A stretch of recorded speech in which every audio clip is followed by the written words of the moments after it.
Welcome back to History Class with Dr. W and our continuing discussion of Vietnam. We've been talking about the years of the middle 60s when the war was escalating for the United States. And in this lecture, we continue that discussion of combat conditions and some of the battles of that era, and also the introduction of growing numbers of women into the American military, the so-called Donut Dollies. Westmoreland used the Battle of Ia Drang Valley as further evidence that his strategy would work. He requested, and got, even more troops. Robert McNamara, for his part, began to doubt the escalation process. 240 Americans died in one battle. He was concerned that it would become a major political issue in the United States. And in fact, the war had taken over the Great Society as the number one point of discussion of the Johnson presidency. Over Christmas and New Year's into 1966, at McNamara's urging, Johnson ordered another pause to the bombing for Ho to consider peace. He didn't, and the bombings resumed at the end of January 1966. In the new year, boosted by Ia Drang and a new influx of troops, Westmoreland pursued with vigor the first stage of his plan. His men constructed incredible infrastructure to support the war effort. Several new jet air bases, 6 deep-water ports, 26 base camps, 75 airstrips, 2,500 miles of paved roads, telephone lines, and electric generators. He also took care of his troops. He built 40 ice cream plants, thousands of cold storage lockers to supply fresh meat and vegetables, and dozens of PXs for those on R&R, including movie theaters, bowling alleys, and clubs and restaurants. This period also saw an increase in the number of women serving in Vietnam. There were approximately 11,000 nurses. Many medical detachments were sent in the spring of 1965. Eventually, 47 medical units would be deployed to South Vietnam, including many women. There were Navy nurses on hospital ships in the South China Sea, and Air Force nurses working on medevac aircraft. Nursing was incredibly emotionally draining. They frequently worked 12 hours on and 12 hours off, 6 days a week. They were exposed to massive, unbelievable wounds. They created a new definition for burns, 4th degree, which might best be described as cooked, burned through. They developed their own terminology, words like horribilectomy and horidzoma, to describe the awful procedures and wounds.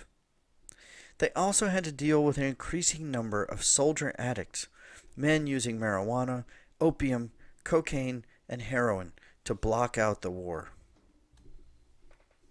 Another 1,300 or so at that time performed non-medical jobs. They were secretaries at the MACV, air traffic controllers and signalers, intelligence officers, decoders, and cartographers. Tens of thousands of civilian women also had jobs in South Vietnam during the war. The American Red Cross sent thousands of volunteers, Donut Dollies as they were called. They went to the hospitals and fed the troops, also played games with them, read to them, or just talked to them. Civilian women also worked with the construction firms building in South Vietnam. All told, more than 50,000 American women served in military and civilian capacities. Over the course of the war, 8 were killed, 7 in accidents or by disease, and 1 in a rocket attack.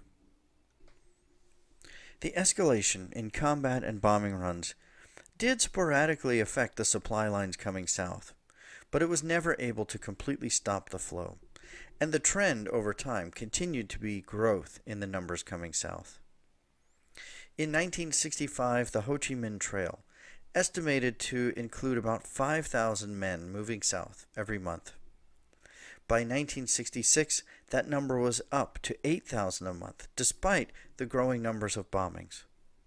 And by 1967, there were an estimated 12,000 trucks moving up and down the Ho Chi Minh Trail at any one given time. The total number of communist troop figures in South Vietnam at that time is estimated at about 435,000. These troops didn't have ice cream and bowling alleys.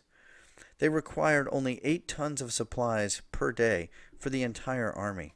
It was relatively easy for them to move around and to slip between and through American forces.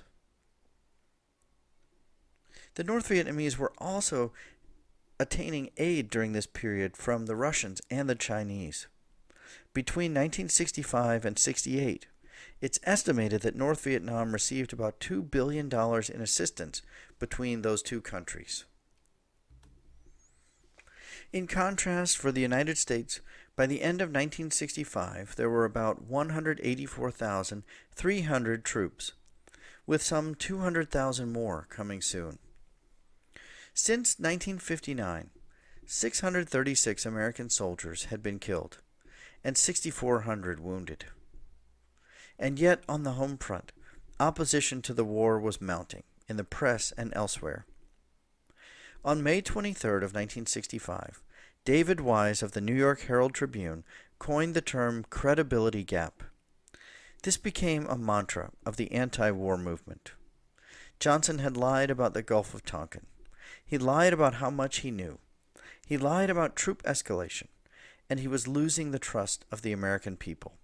The anti-war movement was growing in 1965 and 66. We'll talk much more about that anti-war movement in a future lecture. In our next lecture, we'll continue to talk about this process of the United States slipping into the abyss and the conflict that raged for Lyndon Johnson and his presidency.